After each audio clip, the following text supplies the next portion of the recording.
Hello guys, in this tutorial you will learn how you can change the page orientation for your artboards on Adobe Illustrator, for example from portrait to landscape and vice versa. So let us guide you through this. So guys, there are two ways how you can achieve this. Option number one, you create a new document or a new file and set up the width and height or the orientation for the page there.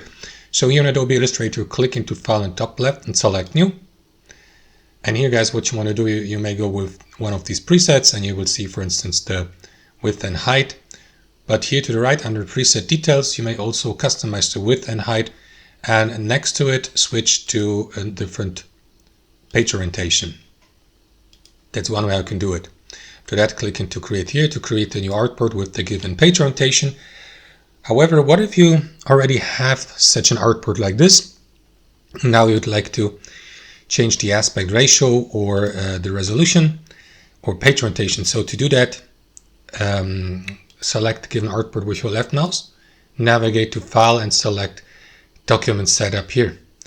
Here, navigate to the General tab, click into Edit Artboards, and now there are different ways how you can do this. You may, for example, switch to a different preset for the artboard here and select it from that drop-down menu. Or what you want to do as well is here in the artboard properties, click into that button here next to the artboard preset to switch to a portrait orientation or back to landscape.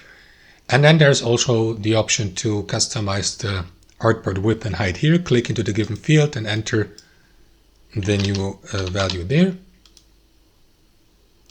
And then there's also the option to use these handles here, so that you may find, for example, a custom size for the artboard and resize it according to your preferences and likings. So that's how you do it, guys.